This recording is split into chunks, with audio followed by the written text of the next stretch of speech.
Bismillahirrahmanirrahim. Alhamdulillahi rabbil alamin. Wassalatu wassalamu ala al-mab'uthi rahmatan lil alamin. Nabiyyina wa habibina wa qudwatina Muhammad ibn Abdullah wa ala alihi wa sahbihi wa man sar ala nahjihi wa ihtada bihadihi wa istanna bisunnati ila yaumiddin. Amma ba'du. Muslimin dan muslimat, para pelajar, para penonton sekalian, Assalamualaikum warahmatullahi wabarakatuh. Alhamdulillah, pada pagi yang ceria ini 22 Syaban 1443 bersamaan dengan 25 hari bulan 3 2022. Alhamdulillah, kita teruskan pengajian kita dalam surah Ghafir atau surah Al-Mu'min.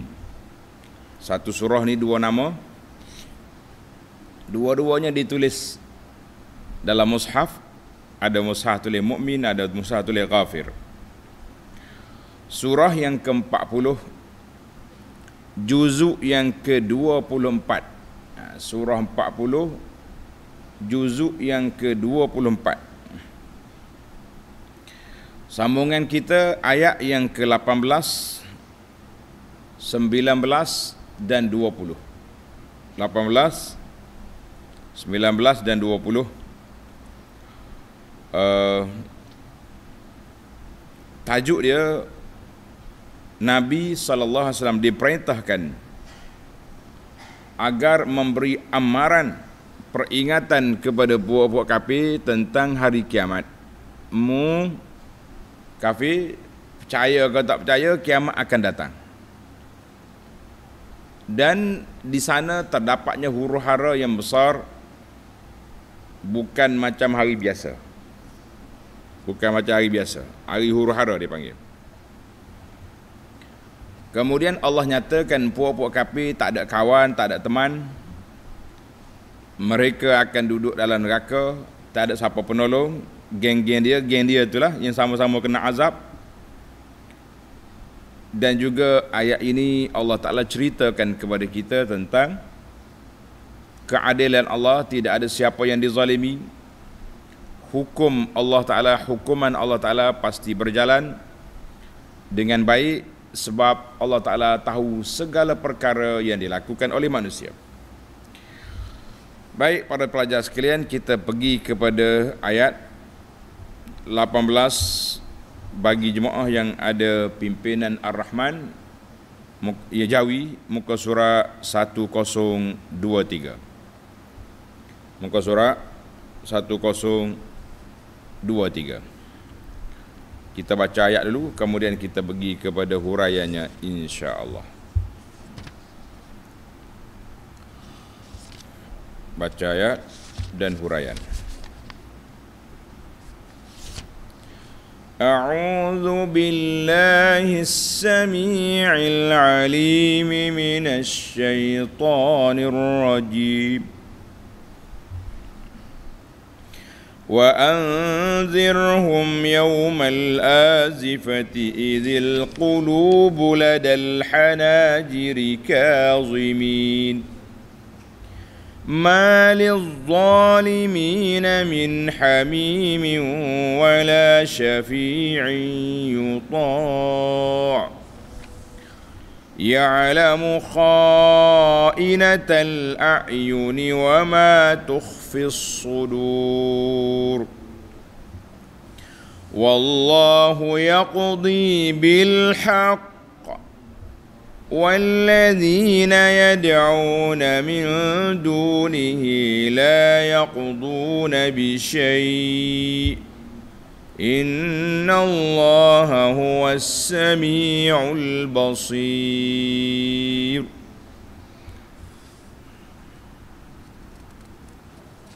Balik semula kepada ayat 18.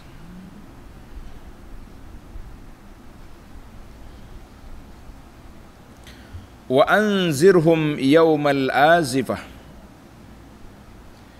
dan berilah amaran wahai Muhammad sallallahu alaihi wasallam.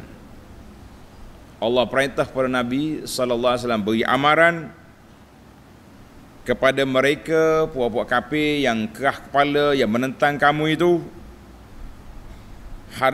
tentang hari kiamat al-azifah, yang dekat masa datangnya. Apa maksud dekat? Yang dekat masa datangnya, yakni berbanding dengan umur dunia yang sudah berlalu. Maknanya Nabi, oleh kerana dia Nabi yang terakhir, Rasul yang terakhir, Nabi-Nabi dahulu sudah berlalu 300 orang lebih, Rasul 300 orang lebih sudah berlalu. Umur Nabi Nuh pun 1000 tahun dah. Mana kalau nak banding dengan hak baki lagi, pendek. Nak banding hak dulu. Pendek ke panjang, kita tak tahu tarikh dia. Jangan cuba ramalkan. Hari ni macam-macam teori orang buat. Umur dunia ni 1500 tahun. Kita sekarang ni sudah 1443. 443 dengan umur 1500. Berapa tahun lagi? 57. 50. Dia akan mungkin mak. Kita ni tua dah. Nah, itu teori. Nabi SAW tidak diberitahu tarikh kiamat. Malaikat pun tak tahu. Mari orang kemudian ni pergi cari hadis palsu ke, cari hadis teori ke, buat teori bahawa kiamat ni akan berlaku pada tarikh sekian-sekian. Kita kata hayhat, tak usah duk ramal lah bila tarikh kiamat. Yang kitanya, tugas kita beriman dengan hari kiamat dan ini dan yang besar ni, dan membuat persiapan apa yang kita nak bekal untuk perjalanan kita ke kiamat. Ana selalu sebut kepada para pelajar, kiamat itu ada dua kategori. Kiamat individu apabila dia mati. Bila mati seorang manusia, qamat qiyamatuhu, sudah kiamat untuk dia. Kiamat dunia, wallahu alam, bila berlaku tiupan serunai sengkakala, Israfil dah tiup, akan berlakulah kiamat. Jadi untuk sehari dua ni jangan duk mikir nak kiamat. Kita fikir apa persiapan kita untuk menghadapi kiamat.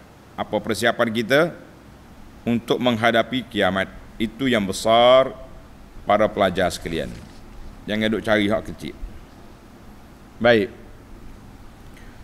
Allah sebut di sini, Allah perintahkan Nabi sallallahu alaihi wasallam, wa anzirhum yaumal azifah. Muhammad sallallahu alaihi wasallam. Ingat Jumaat, ingat selawat, banyak selawat. Bila sebut nama Nabi sallallahu alaihi wasallam, Allahumma salli ala Muhammadin, selalu selawat.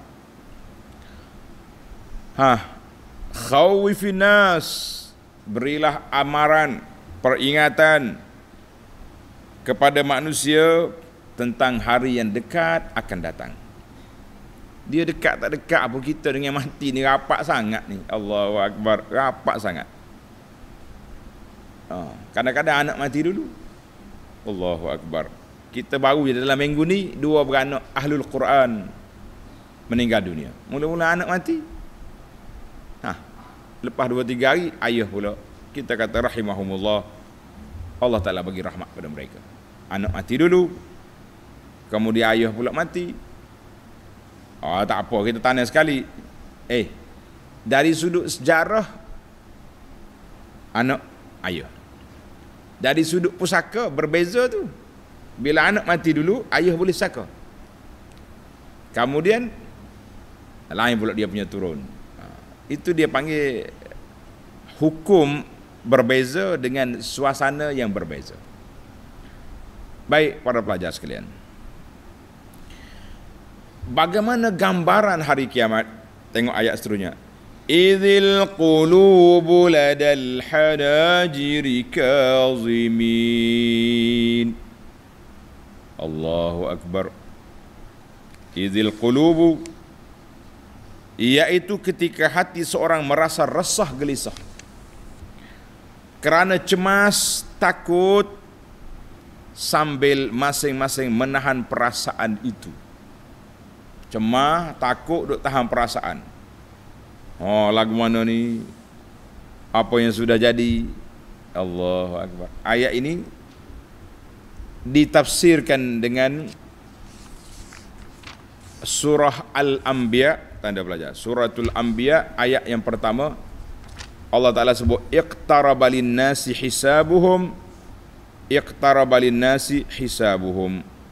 Sudah dekatlah hisab manusia itu dekat. Iqtaraba lin-nasi hisabuhum wa hum fi ghaflatin.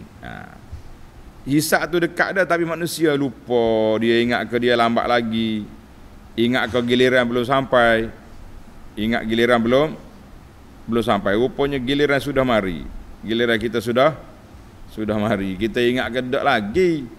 Tu yang galik, leka, lara, macam-macam benda ada berlaku atas dunia ni kan. Rupa-rupanya jadual kematian tu sudah hampir.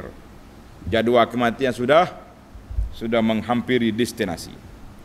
Jangan duduk gurau kita bila mari destinasi dekat ni kan. Maknanya kalau tak ada persiapan, kita kata kitalah manusia yang sangat rugi. Dalam surah An-Najmi, tanda ni pelajar, Suratul Najmi ayat 57 dan 58, Allah kata apa? Azifatil azifah, laisa laha min dunillahi kashifah. Azifatil azifah, maknanya dekat dah, masa huru-hara hampir. Laisa laha min dunillahi kashifah, tidak ada lain daripada Allah Ta'ala yang boleh menyelesaikan, melepaskan kesusahan hari tersebut. Jadi ayat ni kak masyhur ni, dia panggil zikir munajat ni, laisa laha min dunillahi kashifah. Itu cerita hak kita minta apa. Kita kadang-kadang kita ambil ayat, kita buat zikir, buat doa. Jadi kena bertepatan lah. Sebab itu nak selamat para pelajar, ambillah zikir-zikir yang maksur daripada Nabi SAW. Ini kita baca ayat Quran, memang boleh pahala baca ayat Quran. Siapa nak jadikan zikir itu? Zikir itu. Baik. Apa lagi suasana hari kiamat? Yang pertama, gambaran dia takut sampai hati ke halkum. Hati naik gak sini. Kalau hati naik sini, mati pula kita. Sebab apa mati? Sekak. Nak menyawa pun tak boleh. Nak tarik turun, tak turun. Tapi oleh kerana orang kiamat ni tak ada orang mati dah, kematian tidak berlaku lagi untuk kali yang seterusnya, tidak ada mati, maka panjanglah umur dia. Izil qulub ay hina tablughul qulubul ibad, ketika sampainya hati manusia ke halkum, min syiddati khaufihim, kerana terlalu takut. Maka hati, gambaran hati naik duduk halkum. Allahu Akbar. Fala takhruju min abdanihim, kalau hati itu keluar, cabut hati, mati. Tapi hati juga tak turun duduk di tempat dia asal. Wa qadim tala'at khaufan wa ghamman wa ru'ban, oleh kerana terlalu takut, terlalu duka cita, terlalu sedih, terlalu huru-hara, sampai tak boleh nak bercakap, tak kata apa dah, senyap gitu ya. Panik, orang panggil tak? Trauma ke apa dia? Baik, tengok ayat seterusnya. Ma liz-zalimina min hamimin wala syafi'in yuta'. Ma liz-zalimina min hamimin wala syafi'in yuta'. Pada saat itu orang-orang yang zalim, para pelajar kena ingatlah bila kata orang zalim, kezaliman yang kemuncak kepada zalim, yang paling besar kezaliman itu apa? Apa dia? Syirik terhadap Allah Azza wa Jalla. Ai laisa lil ladzina zalamu anfusahum bisyirki yaumal qiyamah. Orang yang melakukan syirik, kafir, pada hari kiamat esok, apa dia? Tidak akan dapat seorang sahabat pun yang boleh mempertahankannya. Tak ada siapa peduli. Ambil mukamu. wala syafi', dan tidak pula akan dapat pemberi syafaat, penolong, tak ada. Yuta', yang diterima pertolongannya. Orang nak beri pertolongan kepada orang, dia tu kena layak menerima pertolongan. Dengan apa? Dengan dia beriman, dia rapat dengan Allah Azza wa Jalla, dia ikut sunnah Nabi sallallahu alaihi wasallam, barulah dia layak untuk menjadi syafi', menjadi pemberi pertolongan, penolong pada orang lain. Sebab itulah maknanya tidak ada kawan yang boleh memberi pertolongan, tidak ada orang yang ada layak, tidak ada kelayakan untuk mendapat hak membantu kawan-kawan, tidak ada. Kemudian Allah Subhanahu wa taala sebut dalam surah Asy-Syu'ara, anda belajar surah Asy-Syu'ara ayat 101, Allah Ta'ala sebut fama lana min syafi'in. Puak kafir, dia kata apa? Kami tak ada penolong, tak ada pembantu. Wala sadiqin hamim, tak ada pula kawan-kawan yang setia, yang mari cari kita, tak ada. Tidak ada, memang tidak ada. Al-Imamul Baghawi dalam tafsir dia bawa satu asar ataupun tafsir dari kalangan sahabat, dari kalangan tabi'in, iaitu tafsir Al-Hasanul Basri rahimahullahu ta'ala. Kalau kata nak angkatkan Nabi, ulama hadis kata tidak sahih, tapi kita kata daripada tafsir ulama salaf tentang ayat Syu'ara ini, kata Hasan Basri, istakthiru minal asdiqa'il mu'minin, naklah kamu ramaikan, banyakkan bersahabat dengan orang-orang yang beriman. Bersahabat dengan orang yang beriman, orang beriman, orang soleh, orang baik, orang ikut sunnah Nabi sallallahu alaihi wasallam, bersahabat dengan dia. Fa inna lahum syafa'ah yaumal qiyamah. Mana salah satu daripada kategori orang yang layak untuk memberi syafaat, menerima kelayakan daripada Allah Ta'ala untuk memberi pertolongan kepada orang, siapa? Orang mukmin, orang soleh, orang baik, dia boleh bantu sahabat-sahabat dia di akhirat esok. Sebab itulah dalam Baghawi dia kata, ketika menafsirkan ayat ini, orang tanya Syekh Hasan bagaimana. Dia kata waktu orang mukmin ni salah satu daripada pemberi syafaat orang beriman. Bila hari kiamat esok selesai, semua dah masuk dalam syurga, orang mukmin akan bertanya khabar, di mana sahabat kita dulu ya? Mana kawan kita dulu? Dia duk solat dengan kita, dia duk surau dengan kita, dia pergi haji sekali dengan kita, tapi tak nampak muka dia dalam syurga ni. Duk mana dia? Allah, na'udzubillah lah.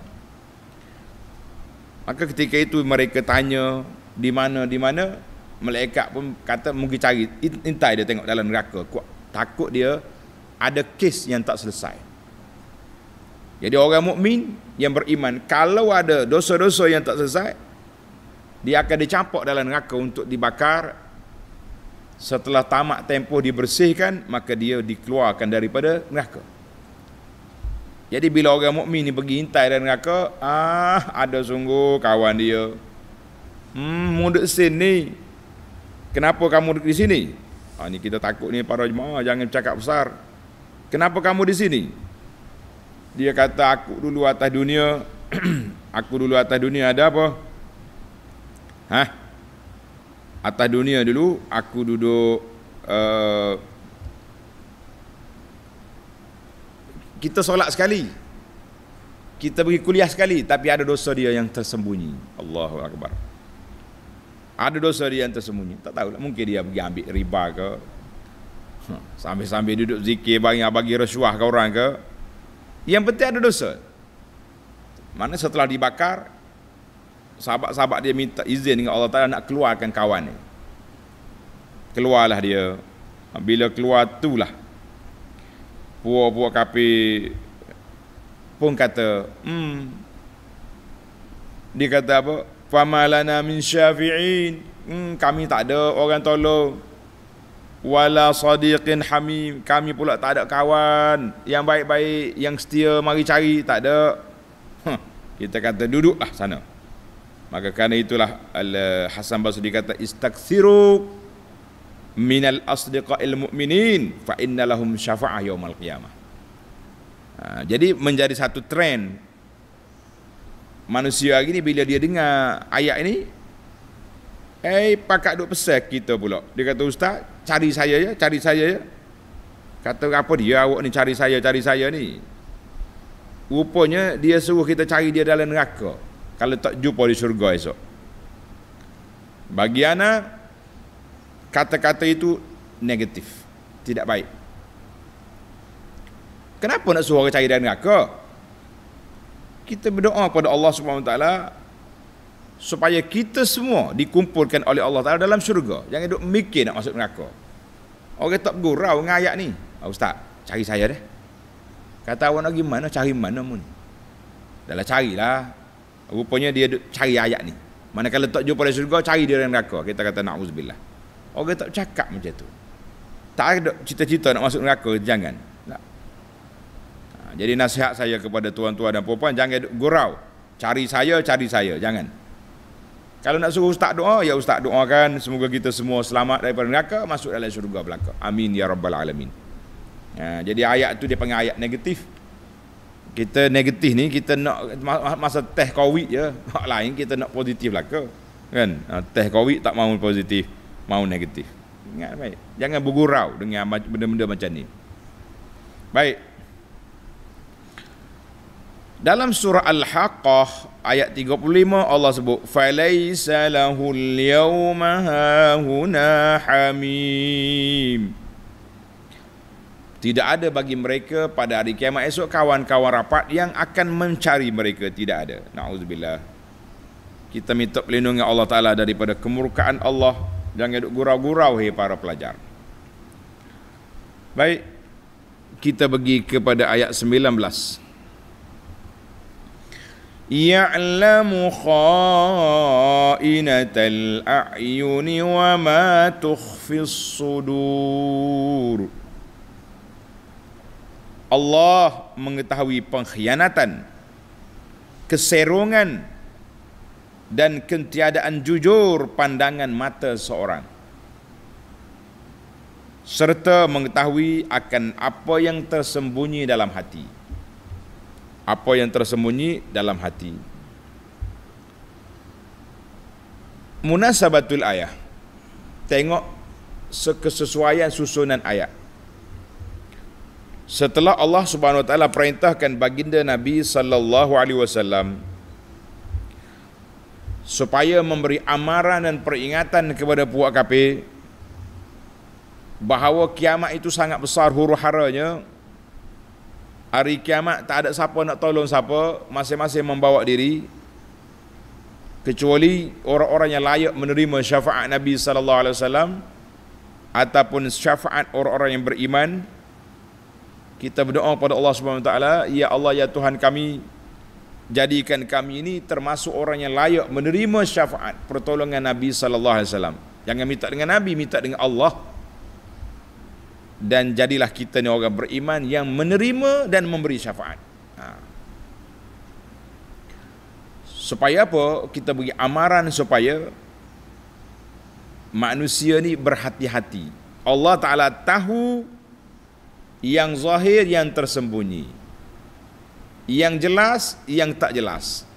Orang panggil yang zahir dan yang batin, semua di bawah ilmu Allah. Jadi setelah mereka berputus asa daripada rahmat Allah Ta'ala, maka syafaat pun tak dapat. Kerana orang nak menerima syafaat ni ada kriteria, ada ciri-ciri yang tersendiri. Maka ayat yang kita baca 19 ini Allah beri amaran supaya zahir kita dengan batin kita biar sama. Mana kalau kita solat, niat kita pun ikhlas. Jangan niat tak ikhlas nak tunjuk pada orang, solat kita jadi tak ada pahala. Riak, dipanggil riak. Berjalan lembek ya berjalan. Tapi dalam hati takabur, sombong, tak mau terima kebenaran pun tak boleh juga. Ataupun muka senyum, hati masam. Ini takut kita ni. Ada orang ni kalau jumpa dengan kita, Allah, dia bercakap, orang panggil lembut lembut gigi dari lidah. Syekh, oi, Masya Allah, tawaduk cakap. Tapi di belakang kita, pangkah. Orang ni tak boleh pakai ni. Ni macam-macam tuduhan dia buat. Dia cuba nak sekat kita macam-macam. Tapi depan manis, kata orang, manis mulut, hati busuk. Na'udzubillah. Maka dalam ayat ini Allah SWT peringatkan kepada kita, jangan jadi manis mulut, hati busuk. Kita nak biarlah mulutnya manis, hatinya senyum. InsyaAllah mudah-mudahan kita dapat menaikkan tarah kita dari al-qalbus salim. Dipanggil tarah kepada al-qalbus salim, hati yang sejahtera. Tengok ayat. Ya'lamu kha'inatal a'yun. Manusia, kamu jangan bermuka-muka, jangan berpura-pura. Allah SWT mengetahui sampai peringkat pengkhianatan mata kamu pun Tuhan tahu. Apa dia maksud pengkhianatan mata gini? Ulama tafsir menafsirkan ayat ini macam-macam. Dia kata ada orang ni pergi rumah orang. Bila pergi rumah orang, duk tengok ke bini orang, duk tengok ke anak perempuan orang. Waktu ada suami, tunduk, warak, ya. Tak ada orang duk jeling. Jangan main. Itu dia panggil kha'inatul a'yun. Mata khianat. Sebab itu Nabi kita akan sebut innama ju'ila listizan min ajlil basar. Karena itulah disyariatkan minta izin nak masuk rumah orang, kerana nak jaga mata. Jadi kita pun bila pergi rumah orang, jangan bagi salam depan pintu. Depan pintu dia ketuk pintu. Tanya assalamualaikum. Bila tuan rumah buka, ada orang lah duduk ni pintu, kita duduk tepi. Jangan jenguk dalam rumah orang. Ni ada setengah masyarakat ni tak beretika, langgar SOP. Dia pergi rumah orang, salah depan, assalamualaikum, tak jawab. Dia pergi terus ke dapur. Makcik tuan rumah duk perkembai gato. Orang Kelantan kata kembai gato ni. Perkembai gato ni mana pakai kain mandi ke, tengah duk basuh pakaian, tak pakai baju lah rumah dia. Tengok. Kha'inatul a'yun. Jangan bagi istizan, minta izin nak masuk, bagi salam awal-awal dekat rumah, jangan tengok dalam. Masuk dalam rumah orang pula, kita kena cari lokasi kursi kita tu menghala ke dinding, jangan hala ke dapur. Contohnya kita duduk sini, kursi sini. Kalau duduk sini nampak dinding, duduk sini nampak luar rumah, duduk sini nampak dapur orang. Jangan duduk sini, biar tuan rumah duduk situ. Sebab kha'inatul a'yun, mata duduk tengok. Ini satu kha'inatul a'yun. Ada juga pengkhianatan mata, tuannya baik, duk tengok cerita drama, movie, Allah na'udzubillah, tengok cerita-cerita yang apa ni, cerita karut lah, gitulah senang. Cerita tak untuk aurat, jangan main. Allahu akbar. Kha'inatul a'yun juga main bahasa isyarat. Contohnya bila kita cakap dua orang, tiba-tiba ada orang tu lalu, dia kenyuk mata ke kawan dia, wailul likulli humazatil lumazah.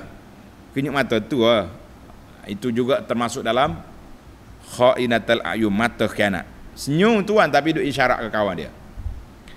La ilaha illallah Muhammadur Rasulullah.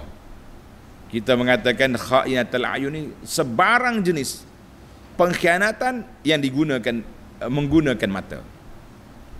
Allahu akbar. Jangan main. Maka dalam ayat ini ditafsir dengan ayat surah An-Nisa ayat 1. Innallaha kana 'alaikum raqiba. Allah Ta'ala sentiasa mengawasi segala gerak-geri kamu. Mata, telinga, isyarat, memek muka kata orang, cebeh mulut, semua termasuk belaka. Dan dalam surah An-Nur, tanda ni pelajar, surah An-Nur ayat 30, Allah perintahkan kita laki-laki, qul lil mu'minina yaghuddu min absarihim. Bagi tahu kepada orang mukmin, jaga mata. Wa qul lil mu'minat yaghuddna min absari. Bagi tahu kepada mukminat, jaga mata. Ini yang kita takut hari ni tuan-tuan dan puan-puan. Kita tak tengok orang, tapi orang tengok kita. Tak, saya tak tengok, kita bukan nak tengok cerita apa ustaz, nak tengok berita. Jadi pembaca berita comel-comel kan. Sekarang ni mari bulan Ramadan, banyak pula cerita Nabi. Tapi cerita Nabi tu wanita jahiliah tak tutup aurat. Maksiat di bulan Ramadan. Syaitan berselindung di sebalik nama cerita Nabi. Cerita orang soleh. Allah. Banyaklah halangan-halangan, gangguan-gangguan di tengah jalan itu banyak. Baik. Itu khainatul a'yun jelas. Sekarang ni Allah Ta'ala bawa kepada kita yang tersembunyi dalam perbuatan kita. Wa ma tukhfis sudur. Serta Allah mengetahui akan apa yang tersembunyi dalam hati. Hak tersembunyi dalam hati pun Tuhan tahu juga. Kamu jangan duk kacau-kacau, jangan duk berani-berani. Apa dia berani? Wa ya'lamullahu ma tantawi alaihi suduruhum minad dhamair. Allah Ta'ala tahu apa yang ada dalam hati mereka. Kita niat apa? Kita bercita-cita apa? Kita berangan-angan apa? Semua Tuhan tahu. Oleh itu tumpukanlah angan-angan kita, cita-cita kita kepada siapa? Kepada kebaikan. Aku malam ni insya-Allah nak bangun tahajud. Pagi esok nak solat subuh berjamaah, nak dengar kuliah tafsir Abu Anas. Selepas pada habis waktu kita solat duha, kita pergi cari sarapan, nak bantu orang. Mana dalam kepala kita mali penuh dengan jadual-jadual a'malus salihah. Kalau kita dapat buat, dapat 2 pahala, tak dapat boleh pahala niat. Yang gimana? Tapi dalam hati tu duk niat jahat. Esok aku nak pergi sini, nak tempat maksiat. Esok lah. Walaupun belum ditulis, tapi itu yang tidak baik. Baik para jemaah sekalian, tamatlah ayat kita. Ayat 19 tamat. Kita pergi kepada ayat 20 dan ayat yang terakhir untuk siri ni. Ayat terakhir untuk siri ni. Wallahu yaqdi bil haqq.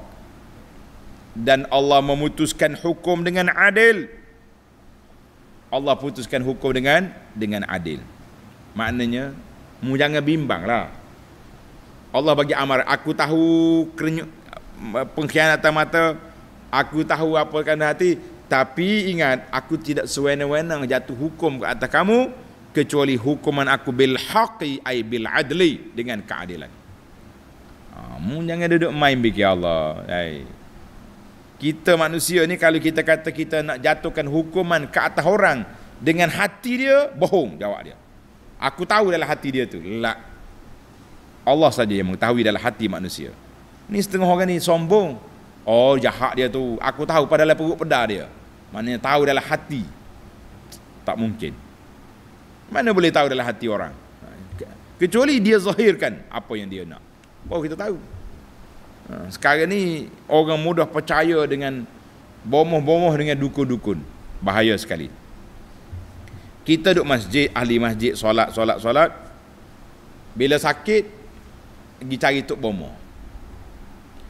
Tok Bomo ni yang baik-baik, ahli-ahli ruqyah yang soleh, selamat. Tapi kalau jumpa dengan Tok Gomo, mungkin telah Tok Gomo. Mula-mula dia dakwa dia Tok Bomo, tapi akhir kali Tok Gomo. Gomo duit kita ya. Tipu. Dia akan buat analisa yang karut, yang buat kamu sakit ni fulan. Sudah. Jadi mula percaya kepada orang tu, percaya pada ni, buat tuduhan pada orang tu, karut sini. Kita kata jangan main-main. Kepercayaan itu akan dihisap di hadapan Allah Azza wa Jalla. Jadi kita kena ingat, tahu dalam hati orang, dia ni aku tahu, hati dia patutlah dia tengok aku lain macam, padahal tak ada apa-apa pun, perasaan tu dah mari dia. Sebab Tok Gomo ni cakap dia Dajjal, dalam bahasa dia panggil Ad-Dajjal min Dajajilah. Dajajilah ni maknanya dajjal-dajjal kecil, bomo-bomo yang duk tuduh orang tu. Dajjal tu jangan duk percaya dengan dia, hilang pahala solat kita. Jangan duk main. Maka Allah peringat kata wallahu yaqdi bil haq, jangan bimbang ya orang mukmin. Allah kata aku jatuhkan hukuman dengan benar. Dengan benar. Jangan takut walaupun dalam hati kamu. Tapi manusia kalau dakwah dalam hati bohong. Wallazina yad'una min dunihi la yaquduna bi syai'. Sedang mereka yang menyembah selain dari Allah tidak dapat memberi sebarang keputusan. Apa dia tokoh kayu, tokoh batu, kan? Jadi puak-puak kafir selain daripada Allah Ta'ala, mereka tak dapat jatuh hukuman sesuatu, mereka tak tahu apa benda, tak memiliki sesuatu, tak ada kuasa apa yang. Lebih-lebih lagi hidup percaya ke tunggu-tunggu kayu. Allahu Akbar. Ada sebuah video di negara Mesir. Video ni ada satu kubur di sebuah kampung. Tuan-tuan boleh tengok video tu. Saya share di Facebook. Dia bala. Penjaga kubur ni kata kuasa jaga kubur ni dia. Sebab boleh duit. Orang mari duk campur duit, menazar, pakat nak kutip duit. Hak ni kata, ini keluarga kami ni, kami punya. Berkelahi sampai ke mahkamah. Akhir kali mahkamah perintahkan supaya kubur ini dibongkar, disodok, tengok kubur siapa. Bila dia korek balik kubur, tak ada pun tengkorok manusia, ada tengkorok kepala lembu. Korok apa weh? Kepala lembu. Barulah bertepik, ya wailah, celakalah kita 40 tahun duk gosok kubur, rupanya gosok kubur kepala lembu, bukan kepala Tok Wali. Karut semua ni. Ni pemuja-pemuja kubur ni jangan main. Sebab itulah ada kata dia panggil kuburiyun. Kumpulan-kumpulan pemuja kubur. Main cahaya tu. Gosok. Tengok dalam gambar tu. Dia masuk dalam kelambu hijau dia tu, masuk duk gosok. Rupanya hak bawah tu bukan kepala orang, kepala lembu. Kalau kepala orang pun tak jadi. Tapi nak ceritanya 2 kali bodoh. 2 kali diperbodohkan oleh syaitan. Dia duduk jaga kepala lembu. Nauzubillah. 40 tahun dia kata kita balah. Kita berkelahi di sini kerana kepala lembu. Na'udzubillah. Baik para jemaah sekalian. Jadi puak-puak yang kamu panggil lain daripada Allah Ta'ala, yang syirik itu tak ada kuasa, dia tak ada kuasa. Jangan duk percaya. Tunggu kayu ke apa benda. Tapi kenapa kadang-kadang nampak macam berkesan. Doa sini nampak macam mustajab.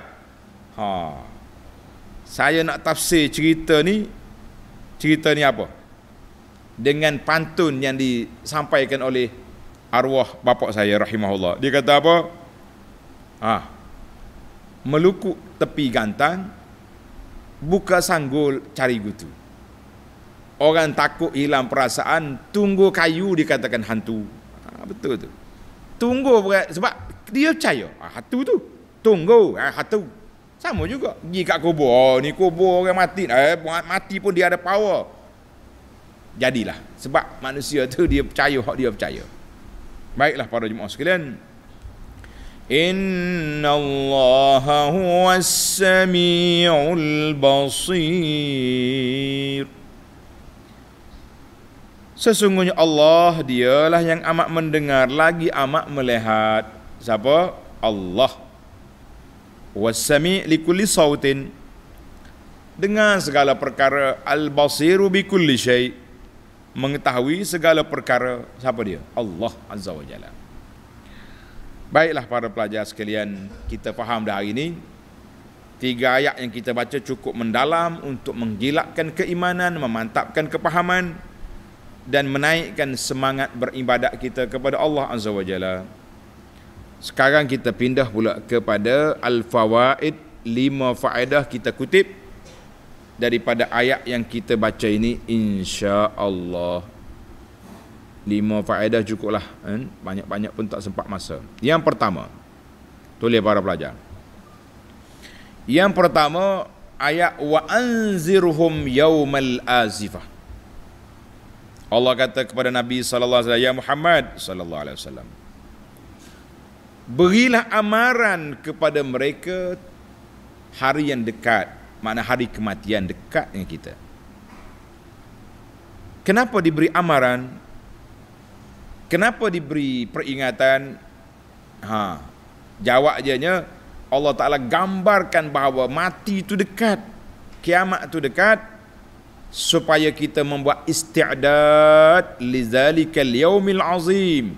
Buatlah persiapan untuk hari yang besar huru-haranya itu. Buat persiapan. Jadi ayat ini memberi amaran, bermakna sekaligus dia memberi targhib wa tarhib. Targhib memberi galakan, tarhib memberi amaran. Jangan duduk leka lara sangatlah, mati itu dekat je. Mati itu dekat je. Maka kata di para ulama tadabbur, daripada ayat ini menjadi tanggungjawab kita sebagai seorang beriman, seorang pendakwah, sentiasa ingatkan manusia itu dengan al-khawfu war-raja. Bila mari takut, kita akan fikir tentang bagaimana nak bertemu dengan Allah. Bila mari waktu raja, tergerak hati kita untuk kuatkan ibadat kepada Allah Azza wa Jalla, sebab mengharapkan keampunan Allah, mengharapkan rahmat Allah Azza wa Jalla. Dua kena ada. Dua-dua ni kena ada. Kita pindah kepada faedah yang kedua. Ya'lamu kha'inatal a'yuni wa ma tukhfi sudur. Allah Ta'ala tahu segala pengkhianatan yang berlaku melalui mata. Keserungan dia, tengok terjemahan dia, keserungan dan ketiadaan jujur pandangan mata. Allah tahu. Yukhbiru ta'ala an ilmihi tam. Allah Subhanahu wa taala cerita tentang ilmu dia yang sempurna, yang meliputi segala perkara, yang besar, yang kecil, yang zahir, yang batin, semua di bawah ilmu Allah Azza wa Jalla, termasuklah gerak mata. Maka dalam ayat ini juga menjadi zam nazar, celaan kepada mata yang tengok kepada perkara yang tidak harus. Mata yang tidak harus, dan amaran kepada melakukan perbuatan itu. Jadi jangan tengok, kita duduk diam je. Jangan tengok benda tak halal walaupun tak ada orang. Tengok benda haram, jangan tengok walaupun tidak ada orang. Kata di ulama tadabbur, kullu amalin la yahillu fahuwa khiyanah. Ini kaedah.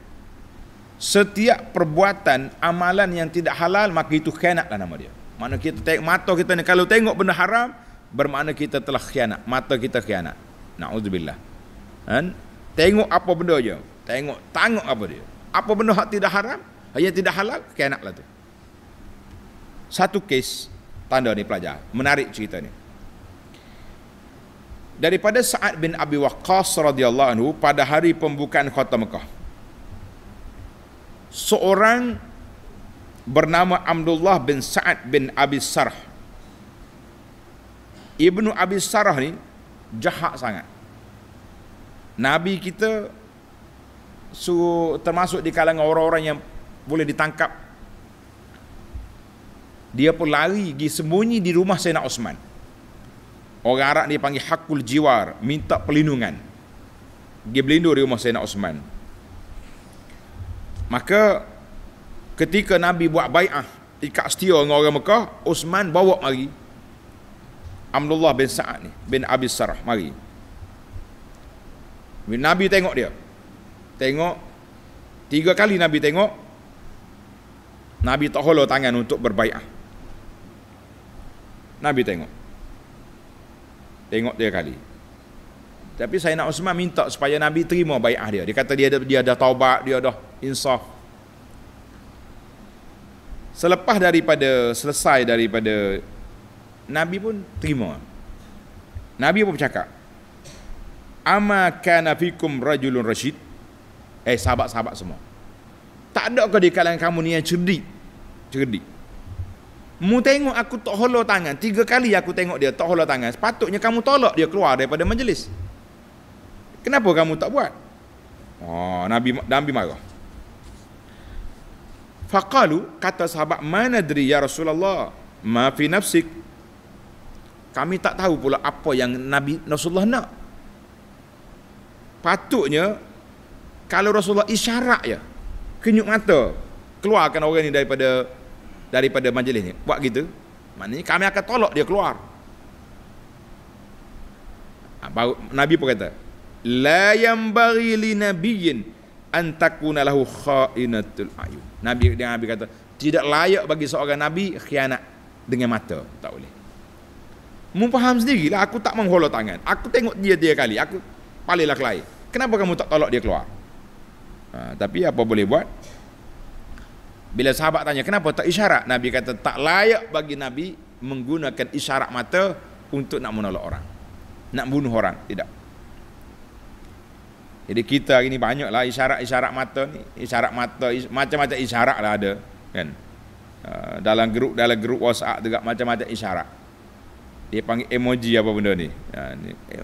Nak buat isyarat ke apa kalau dengan kartun boleh kira. Tapi kalau dengan gambar orang sungguh, kita akan bertanggungjawab dengan isyarat-isyarat. Emoji, gambar-gambar yang kamu buat itu akan ditanya di hadapan Allah. Kenapa kamu main gambar orang? Mu tak suka dengan dia, jangan buat. Baik, semula tanda hadis tadi, hadis Nabi kata, la yanbaghi li nabiyyin an takuna lahu kha'inat. Tidak layak bagi Nabi menjadi khianat mata. Hadis ini dikeluar oleh Imam Abu Daud, kata muhaqqiq wa sanaduhu sahih. Sanad dia sahih. Alhamdulillah. Baik, kita pergi kepada faedah yang ketiga. Faedah yang ketiga, Allah kata apa? Wallahu yaqdi bil haqqi. Allah Ta'ala jatuhkan hukuman dengan benar. Ayat ini wajib kita letakkan janib al-khawf, takut pada Allah Ta'ala tu takut sengoti. Sebab apa? Hakim kalau dia tahu perbuatan kita, dia tahu kesalahan kita, dia nak jatuh hukum pun semangat. Ini kita dah i'tiqad bahawa Allah tahu segala perkara, yang kecilnya, yang besarnya, yang sembunyi, yang zahirnya. Kenapa kita tidak takut pada Allah Azza wa Jalla? Kena takut pada Allah sebab Allah Ta'ala tahu segala perkara. Ya Rabbal Alamin. Kemudian dalam ayat yang sama, wallahu yaqdi bil haqqi walladzina yad'una min dunihi la yaqduna bi syai'. Ulama pengkaji kata apa? Fihi jawazul muqaranah baina syai'aini la yashtarikani fil ma'na. Boleh kita buat bandingan antara dua perkara walaupun dari sudut makna tak akan sama. Ini hak Allah, ini hak tu hakim atas dunia. Tapi boleh nak buat perbandingan begitu untuk nak faham bahawa Allah Ta'ala ini hukumnya dia benar. Hak lain pada tu hukumnya dia tak ada apa-apa. Buat syirik ni apa benda yang dia boleh buat. Baik, kita pergi kepada yang keempat. Maliz zalimina min hamimin wala syafi'in yuta'. Orang zalim tak ada kawan rapat, tidak ada penolong yang memberi pertolongan. Jawab dianya, ayat ini ayat ini menolak hujah Mu'tazilah. Dia menafikan syafaat bagi orang yang berdosa. Dia kata tak ada syafaat. Jadi kita Ahlus Sunnah kita kata tak. Allah nafikan syafaat bagi orang yang zalim, orang yang kafir, orang yang tak betul. Tapi bagi orang beriman ada kuasa syafaat yang diizinkan oleh Allah Azza wa Jalla kepada kita. Jadi izin. Jadi macam kata-kata bahasa Arab, ma'indi kitab juga. Saya tak ada kitab untuk dijual, tapi saya ada kitab untuk baca. Maknanya Allah kata tak ada syafaat untuk siapa? Untuk buat kafir, tapi untuk orang beriman ada. Ini kita faham dari sudut bahasa. Maknanya yang penting bagi kitanya kita nak dapat syafaat ni jangan duduk main minum kopi je. Oh, saya kalau jumpa ulama, jumpa orang besar, ambil gambar lalu prank selfie. Ustaz, minai. Oh, minai kita sedaplah. Waktu kita kuliah, nyok keluar tubik dah dia daripada masjid. Tak tunggu kuliah.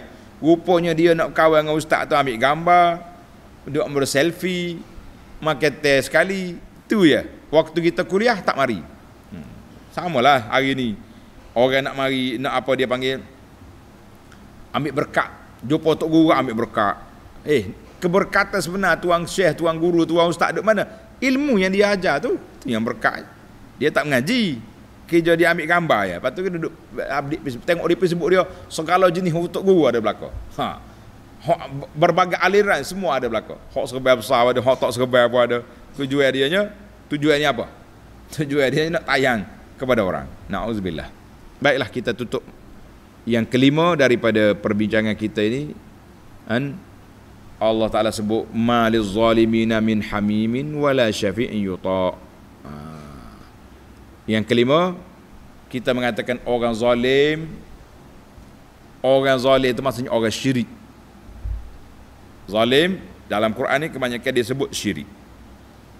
Berdasarkan pada ayat cerita Luqman, inna syirka la zulmun azim. Mana orang zalim ni langsung tidak ada penolong dia pada hari kiamat. Maka kita nak cari penolong, keluarlah kita daripada mana? Daripada kelompok kezaliman. Tak kiralah yang zalim besar tu syirik. Zalim sama-sama manusia pun jangan buat juga. Dan kata-kata Hasan Basri tadi, istaksiru. Hasan Basri kata apa tadi? Istaksiru, perbanyaklah kamu semua minal asdiqail mu'mini, cari kawan-kawan yang beriman, teman-teman kita yang duk solat berjamaah bersama, dalam kuliah bersama, dalam majlis ilmu bersama, dalam membantu orang bersama. Fa inna lahum syafa'ah yaumal qiyamah. Orang yang baik-baik ini boleh memberi pertolongan pada hari kiamat dengan izin Allah Azza wa Jalla. Baiklah para pelajar sekalian, tamatlah perbincangan kita. 5 perkara yang dapat kita kutip. Subhanakallahumma wa bihamdika asyhadu an la ilaha illa anta astaghfiruka wa atubu ilaik. Wa sallallahu ala nabiyyina Muhammad wa ala alihi wa sahbihi ajma'in. Walhamdulillahi rabbil alamin. Wassalamualaikum warahmatullahi wabarakatuh. Ingat Jumaat, ingat Allahumma salli ala Muhammad, dan jangan lupa baca surah Al-Kahfi.